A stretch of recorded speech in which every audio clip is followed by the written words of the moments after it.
Morning, everybody. Make sure I'm live everywhere. Welcome. Happy Monday. I have so many things to show you this week. So I have, like, my desk is filled with show and tell items. So I want to welcome everybody to the studio, especially all of my artists who are starting with us in February, because this might be your first video that you've gotten from me. So welcome. You will get a video from me every single Monday, and it will talk through like what we have going on in the studio inside those classes every single week. Now you might be asking, I'm starting in February. Why am I getting a January video? And that's because February starts on Thursday. So while my Monday and Tuesday people are wrapping up their January classes, my Thursday, Friday people, you guys start February curriculum this week. So I wanted to make sure we're going to talk about both, like what the first half of the week looks like for classes and then what the second half in each section. So if you are a Thursday or Friday artist and you're like, I don't start till February, I don't need to watch the January week 4 video, you're wrong. Tune in so you can hear what's happening. There will be a lot of repeat as we go through the month, because then whatever I say to the Thursday, Friday people this week, I will say to the Monday, Tuesday people next week. And then Thursday, Friday, we'll have new content. So bear with me. Eventually it gets corrected. I can't remember what month it does. Hang on. This is important. We need to know this. March, you guys. March. It almost all gets fixed. And then we start on Mondays again. Just great for me. All right. Let me check my notes, make sure I got everything. Yep, got it. Let's move along. Here we go. Diving right in, let's talk about preschool classes. So all of our classes for preschool are meeting this week. There are no off days. If you come to Preschool Fundamentals or Toddler Art Playgroup, you have class this week. Now you're doing different things, right? Because Monday, Tuesday, still finishing up January. Thursday, Friday, you guys are moving on to February. So my Monday, Tuesday people, you will be reading Flashlight by Lizzie Boyd, Playing in the Dark, Tracing Shadows. This is our last class when we're exploring the concept of contrast and light and dark. So enjoy it. I hope you really loved the January curriculum, because it's one of my favorites that we do every year. That dark play to me is so novel, and I love kicking off our year. It's also very wintry, so I like it. We're going to move on to February curriculum on Thursday and Friday of this week. February is all about people. So we do a little bit of Valentine's-y things, like we're going to read the kissing hand. We do a little bit of printmaking, because that's the media focus for the month in our multimedia classes. So we will do some printmaking. And then we're also looking at the art of Andy Warhol, and we're working on portrait, which is the art of a person, like from here to here, and figure, which is our entire body. So it's a lot of stuff. It's a super fun month. The first week we're reading Uncle Andy's Cats, which is a book about Andy Warhol, fictional, of course, but it's about his cats, and it gives us a chance to duplicate things and to work in printmaking. So, because Andy Warhol said, I want to be like a machine, right? Because he was a screen printer. So I wanted to show you some materials. This is my first of my show and tell, because I wrote in my notes, I was like, Thursday, Friday classes, we're going to be mono printing on jelly plates. I was like, I should tell them what a jelly plate is. So those of you who are new to printmaking month of the studio, you may not know what a jelly plate is. Some of you have been around a while, you might know. But this right here is a jelly plate. And I'm going to take it off the paper here so you can kind of get the full effect of what it is. So it's real wiggly. Okay. And it is actually like, it has the kind of a gelatin consistency to it. It's very delicate. Like, it's not going to rip if I hold it, but it can get punctured and scratched. And so we're always kind of gentle with them. We keep them on pieces of paper. So I'm going to go ahead and put it right back on there. It's just hard to tell what it is. But this is a jelly plate, and we use it as a printing substrate. When we roll ink or paint on it and then make a texture or a mark or an impression, like if I were to put paint on it and then put my hand on it and pull my hand off, right? Wash my hand, of course, and then put a piece of paper on it and pull a print, it would have a impression in the paint of my hand. If you follow anybody on Instagram who does jelly plate printing, a popular thing to put on it is flowers or leaves. And then you pull those off, they leave an impression in the paint, on the plate, and then you pull a print. You can print with acrylic inks, acrylic paints, alcohol inks, acrylic medium, tempera paint. Jelly plates are very versatile, and they're a really fun surface to do mono printing. So mono printing means that once I pull a print, that's it. I can't pull another one that's identical to it. When we talk later about our big kids classes, some of them will be doing a relief print. And those are, think a stamp, right? So if I have a stamp, I can stamp and stamp and stamp and stamp and stamp. And I mean, it takes a long time for that stamp to wear down. So I can make multiple versions of that one stamp. With the jelly plates, it's a mono print. So it's one. So we're going to be using the jelly plates in preschool classes this week to do mono prints. We have paper heart cutouts, I think maybe some like X's and O's, and we'll roll paint onto our jelly plate, lay out all of our masks, right? So if you lay down a shape on top of paint and then print it, that masks the paint. Then the negative space is the heart that you laid down. That becomes white, and the positive space is everything around it. It's so fun, you guys. Printmaking will make you think. So lots of learning that can happen with jelly plates. The other tool that we're going to be using is a brayer, and I meant to grab one and I didn't. So a brayer is a roller, you guys. It's a rubber roller. So we use the brayer to roll the paint onto our jelly plates, and all the classes will be using brayers this month. Okay. All right, that was a lot. It's going to be a great month. I love printmaking month. Oh, what did I do? Something wrong. 1, 2, 3. It doesn't always work perfectly around here. Oh well. Multimedia classes. Let's talk about them. So starting with our K through thirds, I'm going to switch a little bit on my desk to make sure that I have what I need. All right. Monday and Tuesday, K through third artists, you guys are going to be finishing up your giant abstract paintings. Thursday's classes, you guys should have taken them home in class last week. If you didn't, so if your kid did not bring home a giant poster size acrylic painting, sign up for a makeup class so that we can get that home to you. We would love for you to finish those. Those are amazing. I love that project every single year that we do it. Just because, I mean, you cannot not love like how great these colorful, crazy paintings are. I also love them because they are just like, the kids paint better abstract paintings than I could. Like they're just so much better at it. There's something in the brain, the way they're wired, that they're so good at it, you guys. So any parents who took those paintings home and you're like, how do I finish this? I'd love to hang it up. A poster frame off of Amazon, I think, is probably your most economical way. I mean, you can totally take it into like your Michael's or your Hobby Lobby or your local frame store, and they will frame it for you. But if you're looking for the inexpensive way of doing it, I would suggest a poster frame. They should be standard size. Okay. If you didn't get to see those, like I said, they're big, big, big, big. So I didn't have a lot of them in the videos, but go to social media. I know there was a picture posted last night on Facebook that was a group shot of one of the Platwoods classes all holding up their abstract art, and they were so good. Also, you can watch social media the early part of this week because we'll be posting when the Monday, Tuesday classes finish theirs, so you can see those. Okay.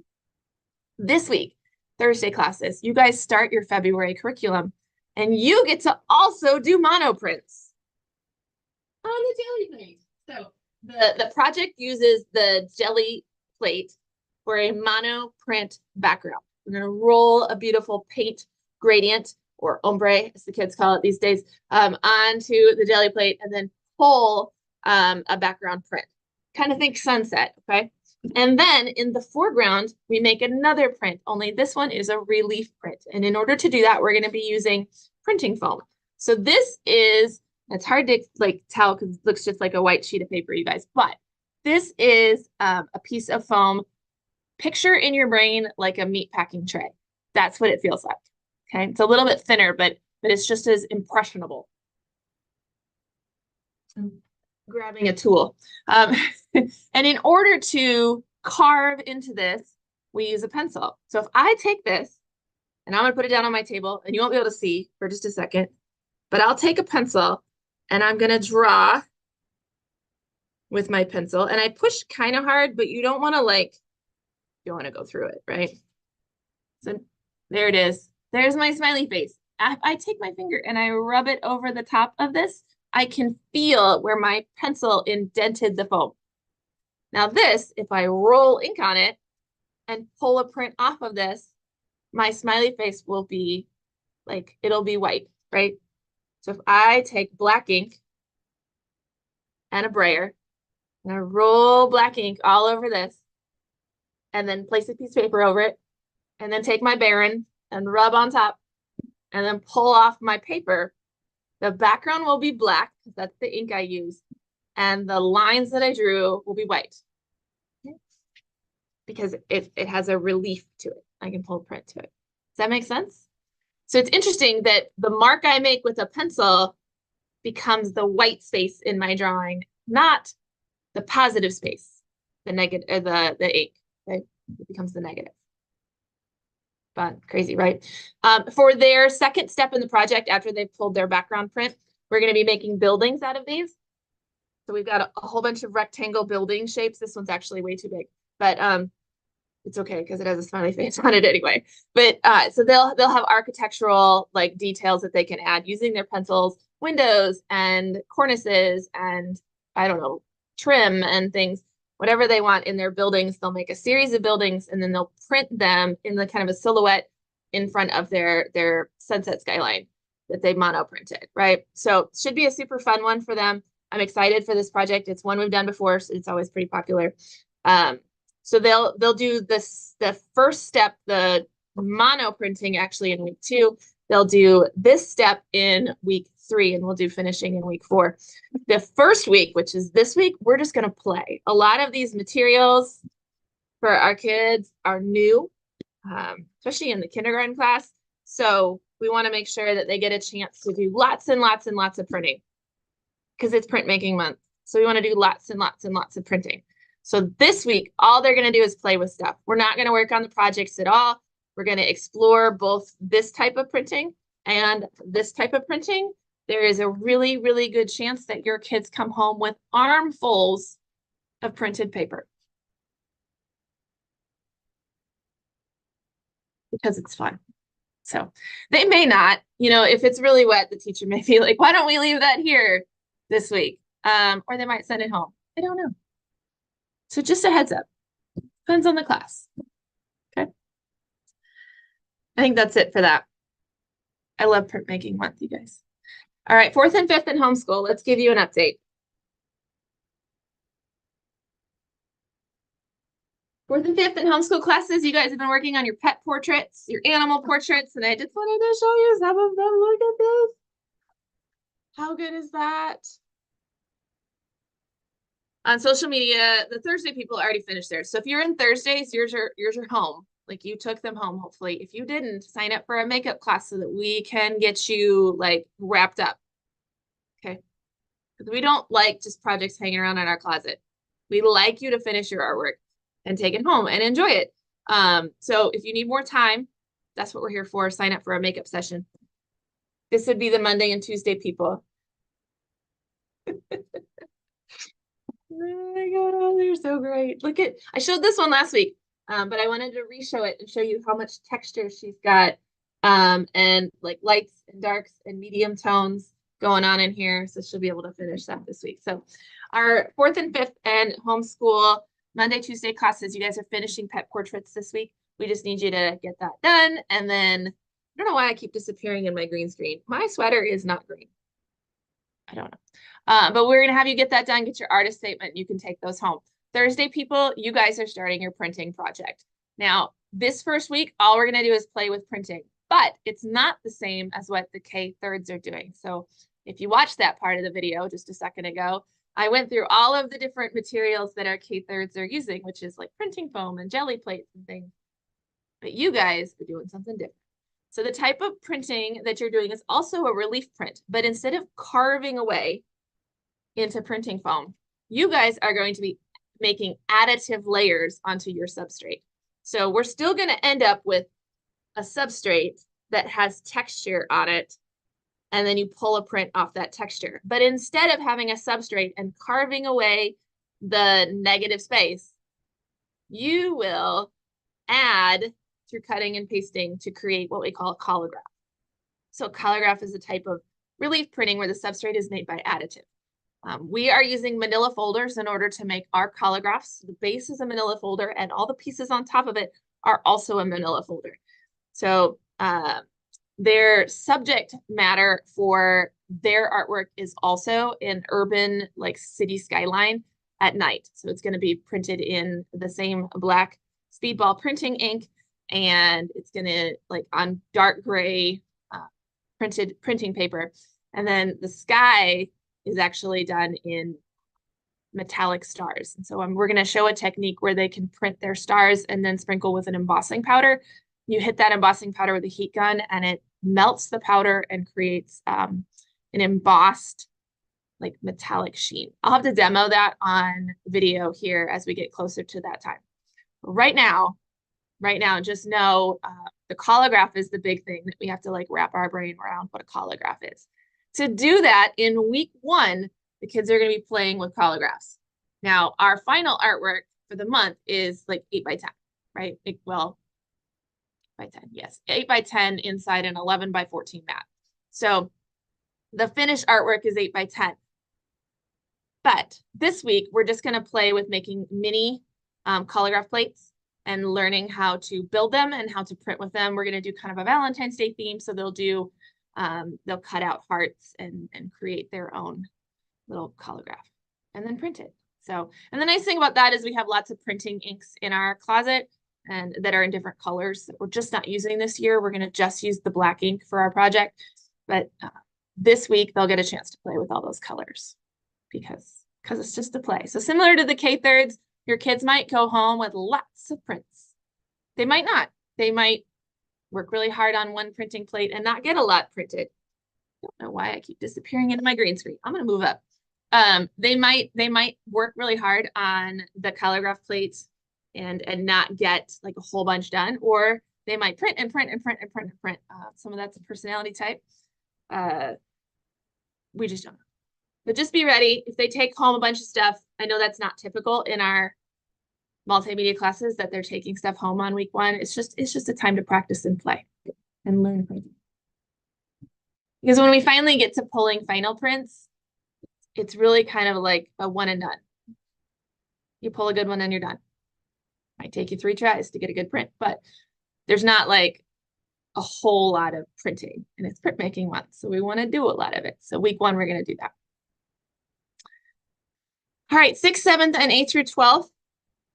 You guys have been working on disco balls, which we love. I pulled one out of the closet, which I just think is adorable. How fun is that? So the next step in this is maybe getting some of the grids in, getting some highlights in, and then getting glitter. And then the back needs a sawtooth hanger so that we can hang it. But the disco balls for the Thursday classes, if yours did not go home this week, please sign up to come in and get them finished up. We'd love to send you home with that. If you are in a Thursday class and you come to class this week expecting to finish your disco ball, it isn't going to happen. So we're going to start on printmaking. Make sure that you sign up for a makeup class. My Monday and Tuesday people, you guys will finish yours this week, fill out your artist statement and take it home. My Thursday people, you guys are going to start your printing project. And again, we have more show and tell here. So I wanted to show you some supplies. So our older kids are going to be carving. Now, last year we did all of our carving. This is our carving tool. It's made by Speedball. It has like a U-shaped cup right in the trough, and it is sharp right there on that end. So you take it, you put your finger here, and you slide, and it pulls out these like things that look like shredded cheese. And what we're carving into, for those of you guys who have been in classes with us before, we're going back to lino. Last year, I couldn't get lino, and so we ended up using, I brought it just to show you, we ended up using something that looked like a pink eraser. It was softer and a little spongier. It's harder to get clean lines with this because it is so much softer and it breaks apart like an eraser. That stuff is, I think the brand name is called Soft Cut, made by Speedball, but there's some off brands of it too.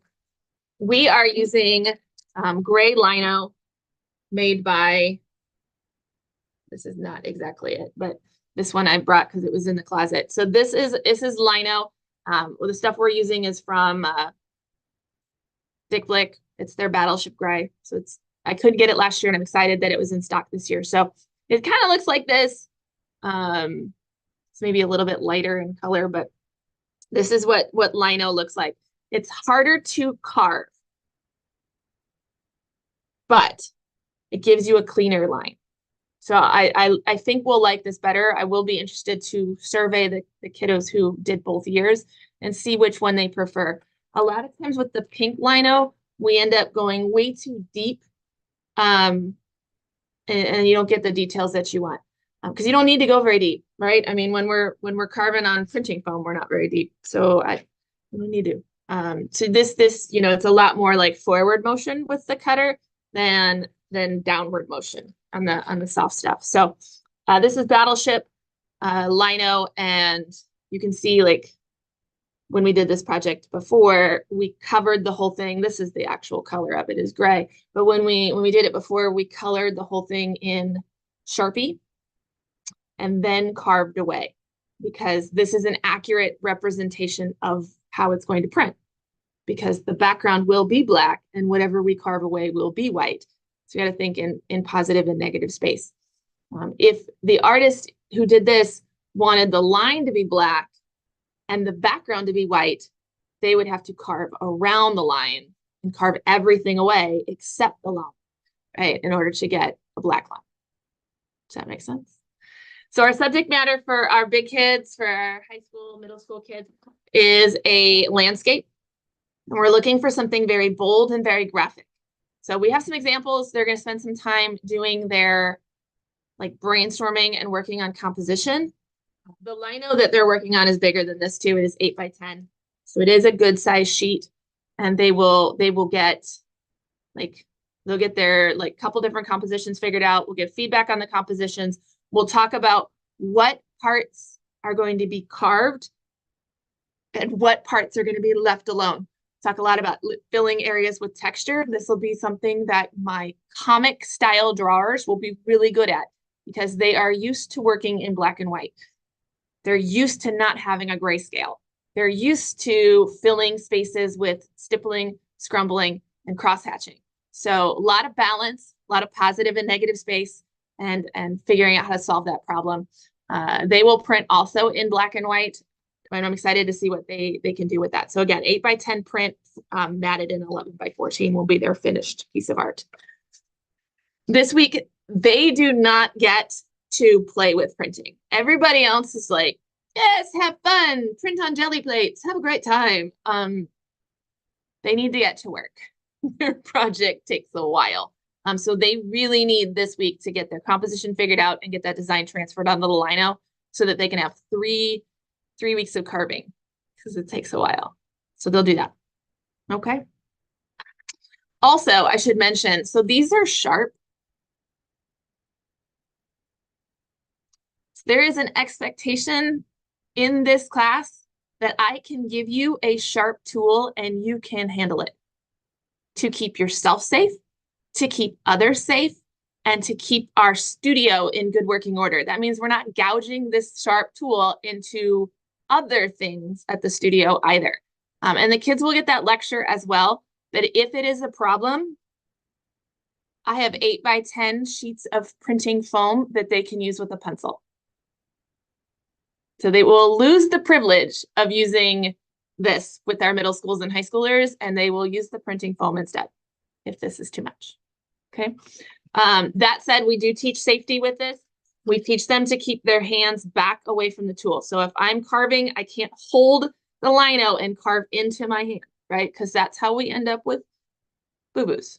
All right. So they need to move their hand back, keep their hand behind the tool when they're sliding forward. You never cut into your hand. So that'll be something that we teach. There will be, like, where you forget and you gouge into your knuckle. That always happens to a couple people. I did stack up on Band-Aids. All righty. Creative explorations. Let me move some stuff. So creative explorations, people, you guys, if you're in the Wednesday class at Platwiz, you do not meet this week. And the reason is there are 5 Wednesdays in the month of January. We only meet 3 times. So we took the first one off because that was the week right after New Year's. We met for 3 weeks. And then this one here, that 31st, is going to also be an off week. So we will see you next week for February's curriculum and stations and like amazingness. My Friday people in Liberty, it's the first Friday in February. So we will see you guys for class. We'll get to explore printmaking stations like the jelly plates and the printing foam. Just like our multimedia classes, we'll do some figure and portraiture drawings, and we will look at, oh, there's one more thing. Figure, portraiture, and, oh, and Valentine's. I'm like, what was the seasonal thing? Valentine's Day art. So we'll also have some heart themed and Valentine's stations for you guys. So I think it'll be a fun month for everybody. I should double check and make sure that was everything I needed to say about creative explorations. Yes. Just a reminder, so, and not just for creative explorations people, but also for my preschool people, because you are also a 3-time-a-month class, which means you always have an off day. If you need your schedule, it is in your Sawyer account. If you don't know how to find your Sawyer account, you can go to the website, scroll to the bottom, and click the link that says for current students, makeup schedules and more. And you can click it and it will tell you how to get to your Sawyer account to find your schedule. These are not random days that I'm just like, you know, I feel like not meeting today. It's all decided before we even start the school year in August. So, so the schedule is there for you to look at in your Sawyer account so you can put it on your schedule. We will try to send reminders when classes are not meeting because I know it's hard to keep track of, but that's where you can find it. And you can even export it onto your iCalendar or your Google Calendar, and it'll populate there for you, whatever you need to do. And if you have trouble with that, you can send me messages and I will send you screenshots on how to find your calendar, like both mobile and desktop. I did both. So I've got that information and I'm happy to share it with you. All right, drawing classes. I don't think I brought a lot with drawing classes, but we're going to talk about them. Monday, Tuesday, you guys are finishing your January. And so we've got our last couple classes happening. You are using, oh, I did. Drawing 101 are using one of our new tools. We're using glass pens for illustration. So remember in Drawing 101, we use our eyeballs and we draw from both photograph and we draw from life. That's like when an object is in front of us, 3D object. And, you know, like we draw what we see. And then we also draw from our imagination. All 3 of those use different muscles. Drawing from your imagination is my weakest muscle, but it's good for me to practice it. For a lot of people, drawing from life is their weakest muscle. And it's good for us to practice it. So this is the tool that we've got for them to use. I have a whole big cup of them. Look at all those pretty glass pens.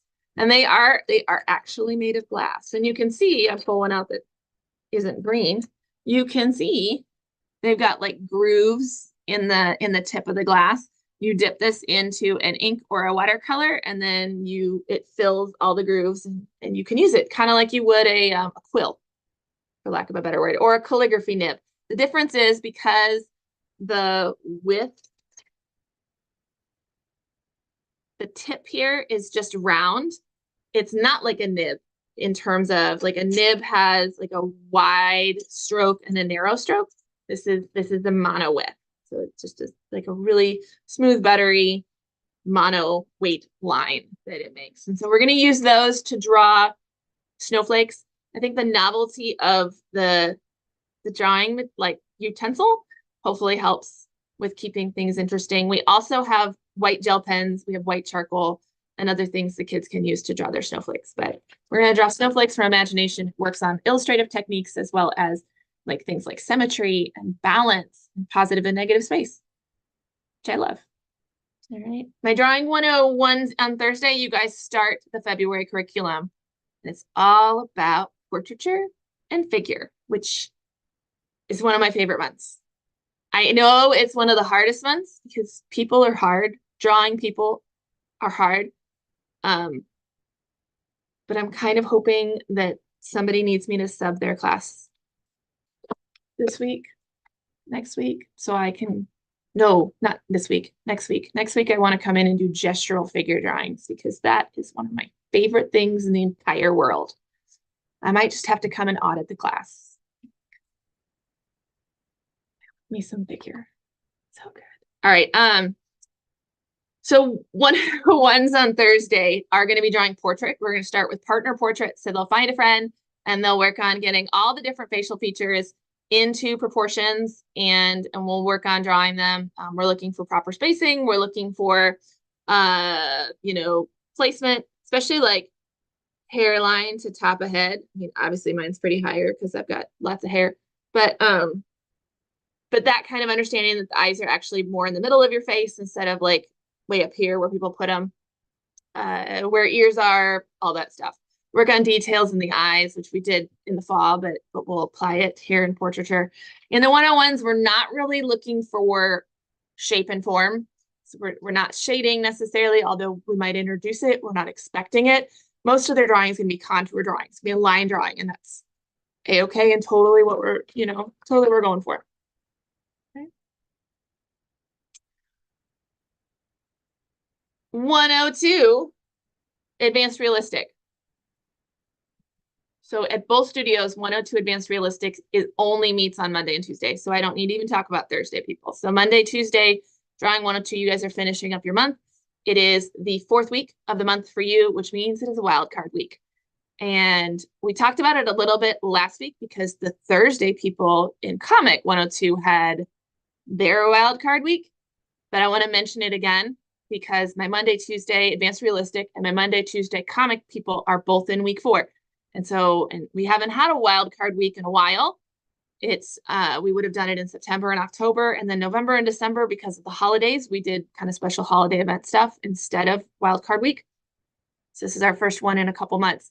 So if you're new to the studio or if it's just been that long, as a reminder, we do wild card because the feedback we got in the first year of running this curriculum was that they felt like they could never finish a drawing that they really loved. So, whether that's all the way back in September or November or something we did this month, to be able to go back and be like, I really loved the chalk pastel winter landscape that I was working on, but 90 minutes just isn't enough time. By the time you get done with the lesson and the warm up and the sharing time, it's really like 60 minutes, just not enough time to finish the drawing in my sketchbook, but I would love to do it. The sketchbooks stay here, so there's no time to do that. You can't do it at home. So the wildcard week is designed for the kids who want to finish a picture that they've started in their journal and they want to work on it some more to get it done. It's also for the kiddos that are like, I really struggled with this lesson and I would like to try it again. Maybe the winter gear still life was something they were like, that just didn't make sense to me. Let me set up another still life for you and let's tackle that. It may be something that they've been working on during free draw time that they want to work on some more. In our comic drawing classes, this is when we start all of our comics, like the actual physical comics. Miss Grace uses our saddle stapler and makes comic books for all the kids. And all those characters we worked on developing in the first semester, we'll start putting, and storyboarding and all that stuff, we'll start putting them into a book. So this is like during wildcard week and during free draw time is time that they can work on that. So wildcard week is not a free for all. It's not a party. It's not like we're just going to sit around and talk and not draw at all. It's still a time to learn. It's probably more workshoppy or like a lab than it is a class. There isn't a set lesson that we do. A lot of individual instruction and time. What we usually tell the kids is as long as they are working, then we will keep wildcard weeks.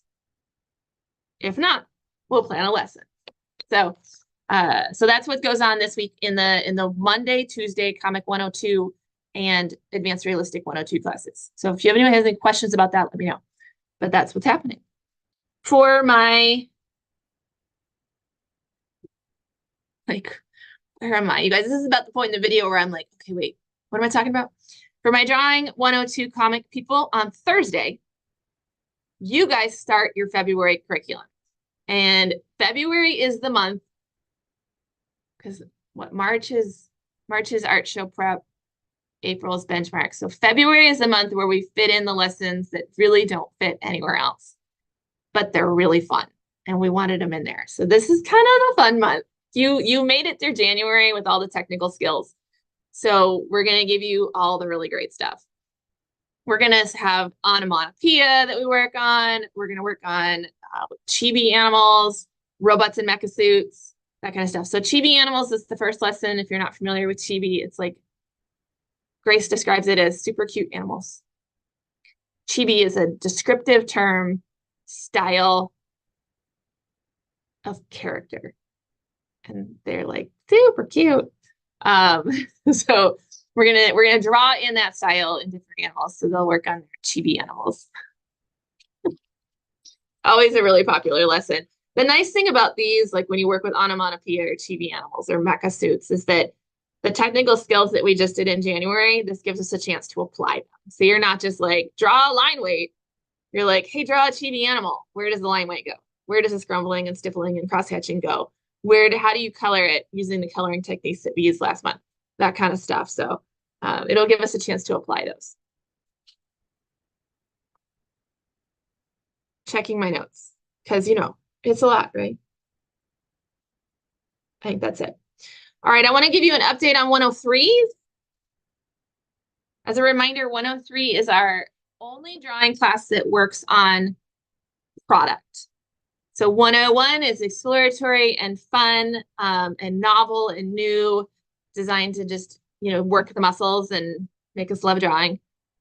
102 is technical and academic and lesson driven. And then 103 is project driven. So they have a challenge every month. They work the entire month to finish their completed composition. We expect that they already have the base technical skills that we teach in 102. We will revisit them. We will give feedback on them, but there are not lesson times on, like, we're not going to spend 45 minutes to an hour on line weight. You should have got it. Okay. So I want to show you some of the stuff these guys have been working on. So as a reminder, they had to illustrate words or like emotions or like action words, right? Using characters and then also typography. So lots of really great stuff going on. I love the composition here and some beautiful coloring skills.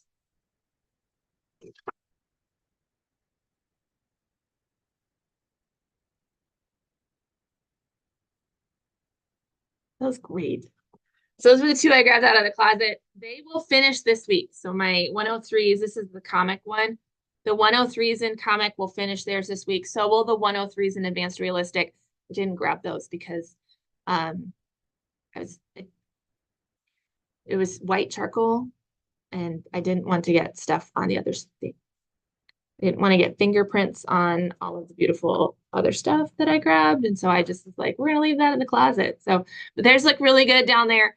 But they'll finish theirs. Theirs is the white charcoal and the compressed charcoal on black paper of the light bulb composition. So they'll get those matted and artist statements done and sent home this week. I think all of our 103 classes meet Monday, Tuesday. So there are no Thursday classes. They'll start February next week. Oh, I put my housekeeping stuff centered in the middle. Weird. All right, just a reminder on housekeeping. No class Wednesday, creative people. Creative explorations don't come. As Sarah said, she'd send a reminder, but you can't tell people too many times. New curriculum starts Thursday for all classes. So if you are in a Thursday class, Friday class, just be ready. It's February.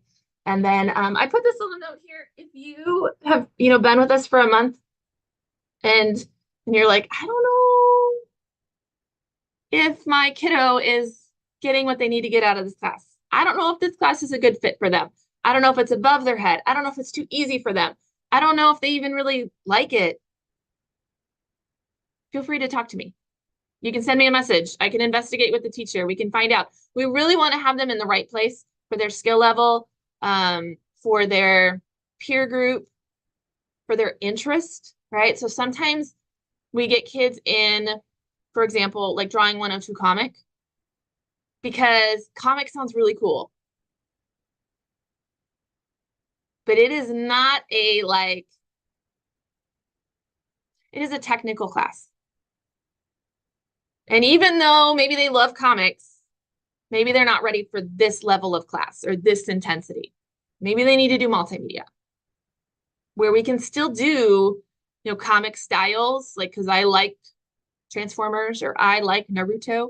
That doesn't mean that you want to come to this style of class. So something more product-based or process-based versus something lesson-based where you never really finish anything. So I just want to make sure, talk to your kids and find out how they're feeling about class, and then let's get them paired up with the right place for them. All right. And I think that's it. Let me check my housekeeping notes. That's all I got.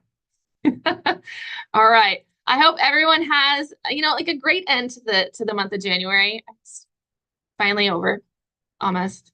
And then we'll get into February. So I will see everyone in the studio. Talk to you soon.